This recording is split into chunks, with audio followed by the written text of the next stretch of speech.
근데 오늘 우리는 불의 응답 또 물의 응답을 경험했던 엘리야가 지쳐 쓰러진 모습을 보여주고 있습니다. 하나님 앞에 차라리 죽는 게 낫습니다 라고 말할 정도로 엘리야는 많이 지쳤습니다. 여러분, 우리는 이렇게 엘리야가 지친 모습을 통해서 위로를 받습니다. 엘리야도 지치는구나. 그리고 심지어 하나님 앞에 차라리 죽여주세요. 우리도 여러분 가끔 차라리 죽는 게 낫겠다 그런 생각이 들 때가 있잖아요. 엘리야가 우리하고 똑같은 사람이라는 것을 보여줘요. 승승장구하고 하는 일마다 성공하는 사람이 아닙니다. 엘리야도 이렇게 쓰러질 때가 있습니다. 더욱이 여러분, 불의 응답, 물의 응답이라고 하는 놀라운 승리 후에 지금 엘리야 선지자는 지쳐서 북쪽 이스라엘에서 저 남쪽 땅 부엘세바까지 도망을 간 거예요. 그래서 우리가 항상 경계하게 만드는 게 뭐냐? 섰다고 생각한 자는 넘어질까 조심하라. 고린도전서 10장에 나오는 말씀이에요. 섰다고 생각하면 넘어질까 조심하라. 여러분, 어린아이가 태어나서 그냥 누워있을 때 아이들은 사고를 안 칩니다. 엄마가 사고를 치면 쳤지. 그리고 아이가 이제 엎을 수도 있고 겨다니기 시작하면 그때부터 아주 비상적으로 아이를 살펴야 됩니다. 가서는 안 될 걸 안 될 곳으로 기어가고 만져서는 안 될 것을 만지기도 하고, 그리고 어린아이가 벌떡 일어서서 한 발자국 두 발자국 걷기 시작할 때부터 넘어질 수 있습니다. 그러니까 그럴 때 아이들을 조심해야 되는 거죠. 우리도 마찬가지예요. 섰다고 생각하면 넘어질까 조심하라. 교회 처음 나오고 신앙생활 처음 하는 분들에게는 별로 시험에 들 일이 없어요. 그러나 교회 생활 오래 하고, 그리고 내가 꽤 교회에서도 인정받고 이런저런 직분을 맡고 그러다 보면 넘어질 수 있습니다. 근데 자기만 넘어지면 좋은데 다른 사람을 끌어안고 넘어지는 사람들이 있어요. 그리고 누군가가 넘어졌는데 그 위에 엎어져 가지고 아예 일어나지 못하게 할 수도 있어요. 교회 오래 다니신 분들, 목사님들, 장로님들, 권사님들 조심하십시오. 내가 시험에 드는 정도가 아니라 남을 시험에 들게 할 수 있어요.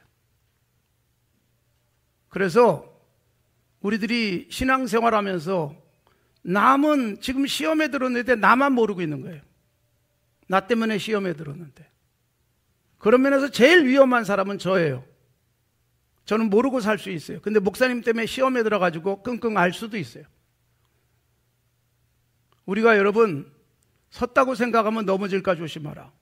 바울사도가 고린도전서 10장 12절에서 하신 이 말씀은 우리에게 굉장히 큰 도전이 되는 거예요. 아, 이제는 내 발로 일어선다. 내가 이제는 꽤 괜찮은 신앙생활하고 있다. 그때부터 사탄은 집중적 공격을 합니다. 그러니까 여러분, 기도 생활도 안 하고 성경 읽기도 안 하고 그리고 11조도 안 하고 그런 사람을 사탄이 건드리지 않습니다. 이제 막 그걸 잘하려고 하면 반드시 넘어뜨립니다. 조심하셔야 됩니다. 그래서 우리들은 오늘 엘리야의 탈진 상태, 엘리야가 넘어져서 시험에 든 상태, 이걸 보면서 와, 엘리야도 시험에 드는구나. 엘리야가 넘어졌다고 나도 넘어질 필요는 없어요. 엘리야는 넘어졌지만 여러분, 우리는 그렇기 때문에 바로 이 엘리야 선지자를 모델 삼아서 조심하면서 넘어지지 않고 넘어뜨리지 않기 위한 노력을 교회 생활을 통해서 해 나가야 됩니다. 자, 엘리야가 불의 응답, 물의 놀라운 역사 하고 나니까 여러분, 사탄은 절대로 그냥 내버려 두지 않습니다. 우리가 승리했다고 생각되는 그때 사탄은 태클을 걸어옵니다.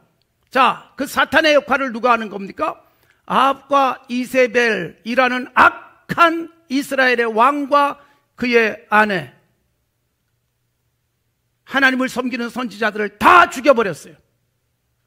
그런 그들이 엘리야도 죽이겠다고 나섰는데, 그 중에 여러분, 특히 여자인 이세벨이 아주 독하게 선지자를 위협했습니다. 내가 죽이지 못하면 신들이 내게 벌을 내려라, 막 이렇게 1절과 2절에서 말할 정도예요. 그러니까 내가 반드시 널 죽이고 말겠다. 이세벨이 그렇게 헛소리를 하지만, 그런데 여러분, 엘리야 같은 선지자가 지쳐버려요. 두려움에 빠져요. 그래서 엘리야는 850명과 대결하면서도 조금 더 흔들리지 않았는데, 이세벨이라는 여성, 이세벨이라는 여자, 사탄의 앞잡이가 공격을 합니다. 죽여버리고 말 거야. 너를 죽이지 못하면 내게 신들이 벌을 내려도 좋아. 그 소리를 듣자 갑자기 두려움이 찾아오는 거예요. 여러분, 신앙생활은 항상 일정하게 계속 유지되기가 어렵습니다. 기도 생활하다가 주저앉을 수도 있어요.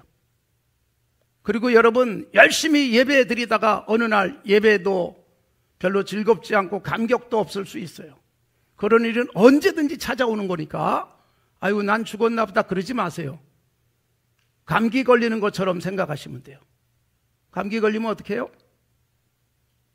판피린 뭐 이런 거를 먹을 수 있잖아요. 그죠?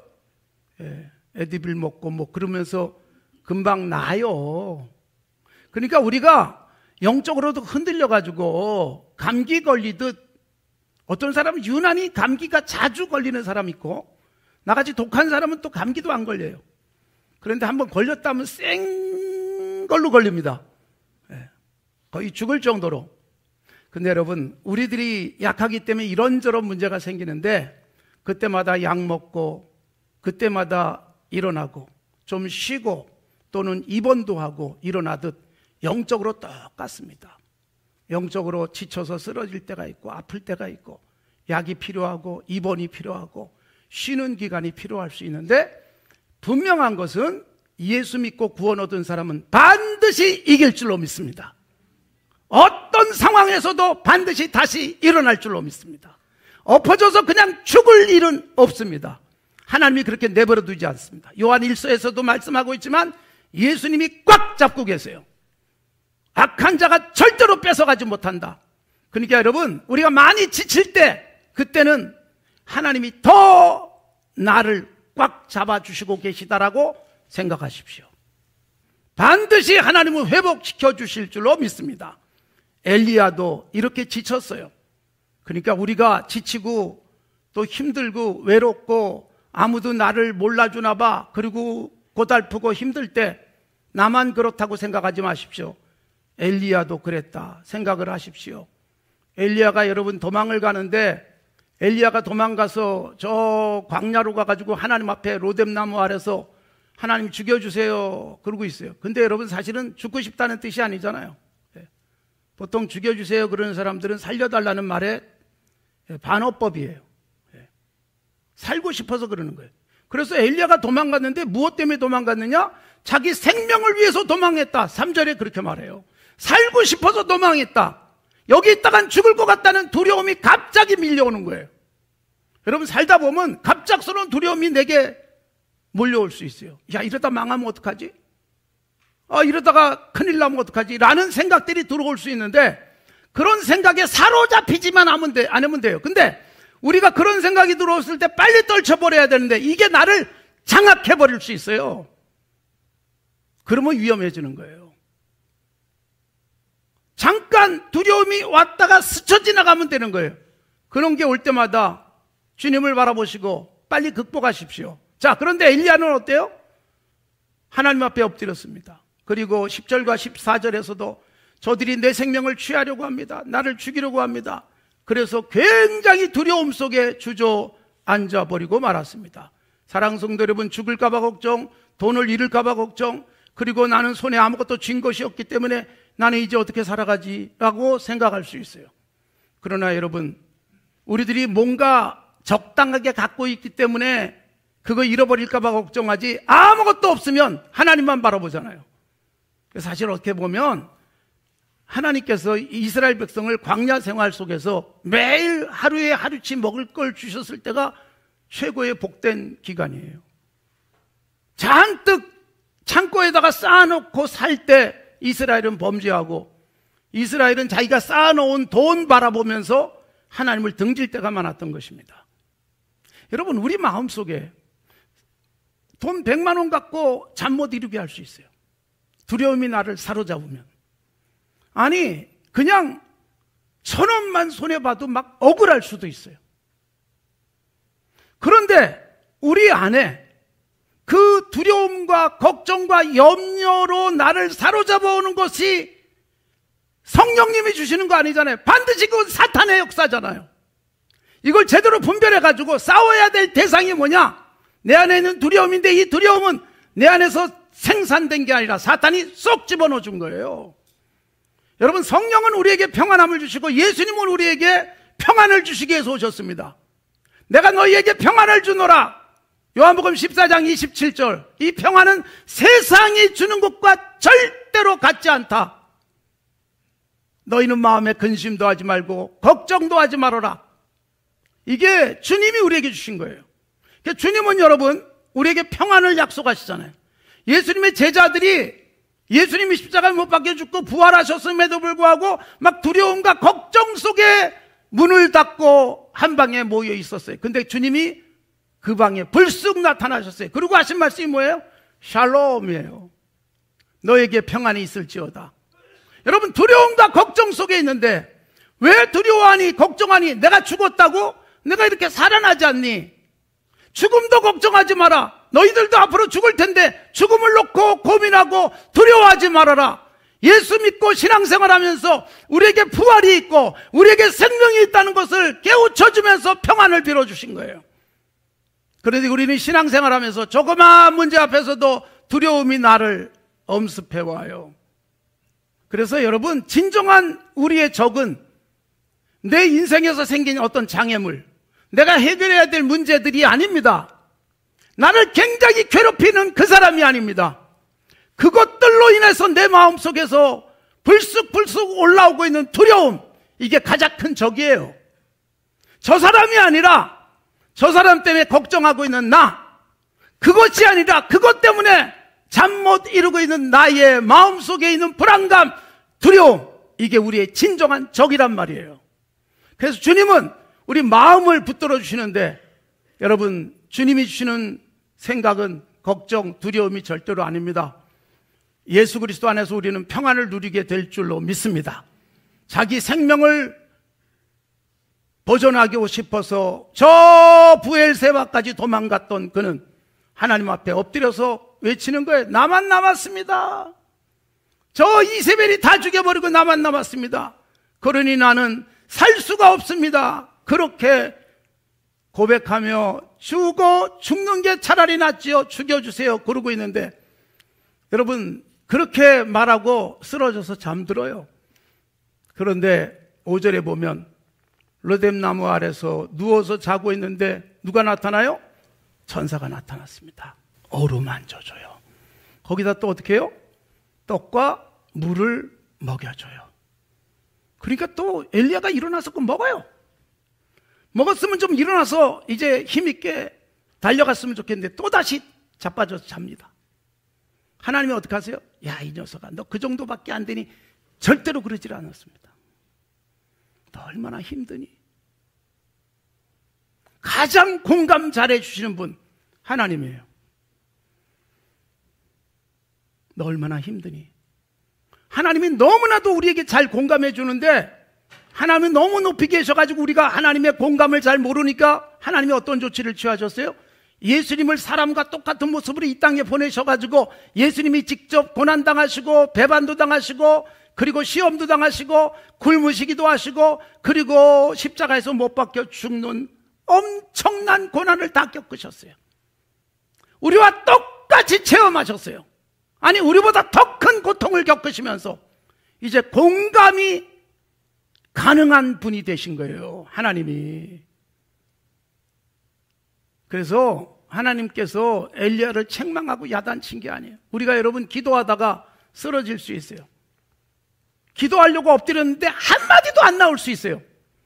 기도를 뭐 유창하게 할 수 있고 막 기도 소리 지르면서 할 수 있는 건 아직까지 희망이 있어서 그러는 거예요. 아무것도 없고 도무지 어떻게 될지 모르는 두려움 속에 있을 때는 기도도 안 나와요. 한마디 말도 안 나오고 그냥 엎드리면 눈물만 나오고 주여. 근데 이 기도가 이어지잖아요. 근데 주님은 어떻게 하세요? 그래, 이 녀석아, 네가 기도 안 해도 내가 다 안다. 공감이에요, 공감. 예수님이 이 땅에 오셔서 직접 공감해 주신 거예요. 제가 우리 아이들 키우면서도 제가 젊을 때는 훨씬 더 거룩했어요, 지금보다. 지금은 여러분 여유가 생긴 거고, 그때는 굉장히 타이트하게 살았으니까. 우리 아이들하고 거실에 앉아가지고 TV를 보는데 애들이 막 웃으면 제가 그랬어요. 야, 저게 웃기니? 그러니까 그런 모습이 더 웃기는 거죠, 애들이 볼 때는. 아버지가 웃지도 않는 거예요. 근데 언제부터 애들이 저를 좋아했을까요? 앉아가지고 나도 웃기 시작했어, 어느 날부터. 지들끼리 뭐라 그러는지, 아빠가 웃었어. 비로소 사람처럼 보이는 거예요. 제가 똑같은 텔레비전의 프로그램을 보면서 애들과 같이 웃기 시작하는 그 순간 저는 비로소 걔들에게 진정한 아빠가 됐습니다. 그거 아세요? 진짜 아빠가 된 거예요. 하나님이 사람의 몸으로 내려오셔서 고통과 아픔과 눈물을 다 같이 겪으실 때 비로소 사람들은 하나님이 이런 분이구나. 공감. 그래서 사랑하는 성도 여러분, 우리가 공감해 줄 아는 삶이 필요한 거예요. 우리 성도들이 이렇게 저렇게 힘들고 어려울 때 공감해 주시는 분들이 계시잖아요. 한 번도 얼굴도 본 적이 없는데 장례식 가서 같이 울어주고 기도해 주시는 공감. 한 번도 본 적이 없는 사람이 굉장히 큰 수술을 받는다고 헌금해 주시는 이 공감. 한 번도 본 적이 없는 사람들이 지금 많이 힘들다고 헌금해서 멀리 보내주는 이 공감. 하나님이 얼마나 좋아하실까요? 예수 그리스도의 마음으로 공감해 주는 거예요. 자, 이렇게 하나님께서 어루만져 주시고, 그리고 물과 떡을 주시고, 그런데도 또 넘어져서 일어나지 못하는 그에게 다시 천사를 보내시는 거예요. 한 번이면 됐지 또 자빠져? 그러질 않고 또 보내주시는 거예요.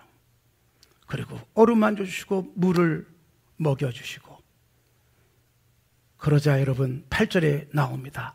이에 일어나 먹고 마시고 엘리야가 그 식물의 힘을 의지하여 40주 40야를 행하여 하나님의 산 호렙에 이르니라.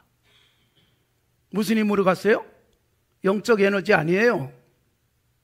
기도해서 기도의 힘으로 올라간 게 아니라 식물의 힘을 의지하여.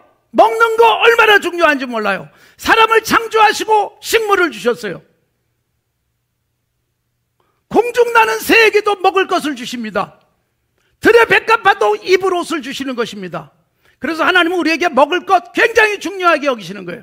예수님이 금식을 자주 하신 적이 없습니다. 성경에 보면 딱 한 번 금식 40일 나오는데 그건 우리가 따라할 일은 아니에요. 그 따라하다가 천국 가신 분들이 계세요. 우리는 어떻게 하는 게 제일 좋을까요? 저는 그 금식도 해봤지만 금식을 해보니까 이렇더라고요. 금식 하루는 좀 버티는데 그 다음 날부터 자꾸 먹을 것만 생각나요. 금식만 끝나봐라 내가 가서 피자 먹고 말 것이다. 금식만 끝나봐라 내가 평양냉면 먹으러 갈 것이다. 기도가 안 돼요. 저는 거룩하지가 않아서 그런지 모르지만 차라리 먹고 하나님 감사합니다, 맛있게 먹었습니다, 그리고 기도하고, 그리고 하나님의 말씀 읽고 묵상하면서 가는 것, 이것도 굉장히 중요한 거예요. 그러니까 금식 안 한다고 무시하지 마십시오. 식물의 힘을 의지하여. 엘리야가 여러분 기도한 힘을 가지고 간 게 아니라 먹고 힘을 얻어서 식물의 힘을 의지하고 40일 40야 호렙산까지 가요. 그래서 먹을 것이 힘이 되는 거예요. 그러니까 여러분 우리가 먹여주고 그리고 입혀주고 하는 것은 굉장히 중요한 거예요. 예수 믿는 사람들이 먹지 못하는 사람에 먹여주고 입지 못하는 사람 입혀주고 실질적으로 필요한 것들을 주는 거예요. 우리 교회에 먹기 위해서 오시는 분들이 있잖아요. 목요일 아침마다 쫙 골목을 채우고 들어오시는 분들, 그들에게 우리가 먹일 수 있다는 건 복이에요. 숫자가 늘어나도 먹이고, 여러분들의 손길이 어디 거기뿐입니까? IT에도 지금 먹이고 있습니다. 치료를 해주고 있습니다. 이게 여러분 진정한 복음이에요. 여러분 밥도 먹지 못한 사람에게 예수 믿으십시오, 구원받을 것입니다. 사람이 떡으로만 사는 게 아니라 하나님의 말씀으로 여러분 공허합니다. 디디리 보내포도요, 감옥에서 있을 때 성경을 읽는데 사람이 떡으로만 살 것이 아니고 하나님의 입에서 나오는 말씀으로 살 것이냐. 그런데 아무리 말씀을 읽어도 배가 고픈 거 해결이 안 되더라는 거예요. 해결이 되겠어요? 배고픈 사람에게 먹을 걸 줘야 되고요, 추운 사람에게 옷을 입혀야죠. 이게 복음이에요, 사실은. 그러니까 우리는 하나님의 말씀을 갖고 예수 믿고 구원 얻었기 때문에 구원 얻은 우리들이 깨달아서 누군가에게 먹이고 입혀주고 공부시키고, 그래서 IT에 그리고 이 라오스에 비전센터를 짓고, 얼마나 중요한 줄 아십니까? 그래서 공부시키고 미래를 열어주고, 그리고 여러분 먹을 것을 공급해주고, 그러면서 그 식물의 힘을 의지해서, 그래 내가 그때 당신에게 얻어먹었죠. 얼마나 중요한 일입니까? 배너라는 영화에서 여러분 나오잖아요. 예수님이 그 십자가에 죽기 위해서 갈 때 배너가 예수님의 그 목마름을 채워주기 위해서 물을 먹이잖아요. 로마 전쟁이 발로 차버리지만, 근데 여러분 배너가 노예가 돼서 끌려갈 때 예수님이 나타나서 그에게 물을 마시게 해주잖아요. 그러니까 여러분 실제로 물을 마시게 하고 밥을 먹게 하는 게 정말 중요한 복음이에요. 교회가 그런 일을 감당하는 것입니다. 그래서 음식의 힘을 의지하고 그는 나갔습니다. 사랑하는 성도 여러분, 우리들도 하늘의 평안 가지고 두려움을 극복하십시오. 두려움은 내 안에서 생산된 게 아니라 사탄이 쏙 집어넣어 주는 거예요. 성령께서 주시는 생각은 절대로 두려움이 아니라 평안입니다. 평안을 우리에게 주시는데 데살로니가후서 3장 16절에 보면 평강의 주께서 친히 때마다 일마다 너희에게 평강을 주시기를 원하노라. 그렇습니다. 우리에게 평강 주시는 하나님, 두려움을 몰아내게 하시는 하나님 바라보십시오. 두려움이라고 하는 내 안에 적들에게 무릎 꿇지 마십시오. 내 안에 두려움이 불쑥 올라올 때 사탄이 주는 생각, 그것을 물리치시고, 여러분 먹을 게 없어도 손에 쥔 거 다 잃었어도 하나님이 나를 떠나지 않으니 나는 승리할 수 있습니다라는 고백 속에 하나님께서 기뻐하시는 더 복된 하나님의 나라를 맛보시기 바랍니다. 자, 그렇다면 여기 천사가 엘리야에게 어루만져 주시고 바로 먹을 떡과 물을 주셨잖아요. 이제 우리가 그 천사 노릇하는 거예요. 제가 그 천사 노릇하기 위해서 영적인 말씀을 여러분들에게 계속 공급하는 일을 해왔어요. 영적인 물로 여러분들의 갈증을 해결해 주는 역할을 했고, 여러분들은 제게 마실 물을 주시고 떡을 주신 너무너무 고마운 분들이에요. 그것 때문에 제가 지금까지 살아왔습니다. 세상의 흐름에 떠밀려가지 않고 믿음을 지키며 하나님의 교회를 세워가는데 우리 모두가 서로를 먹여주고 그리고 목마름을 해결해 주는 그런 모습이었습니다. 이제 우리 교회가 세상을 향해서 먹여주고 물 마시게 해주면서 격려해서 이 세상이 바르게 가야 되지 않겠습니까? 두려움이라는 우리 안에 있는 최고의 적을 이기십시오.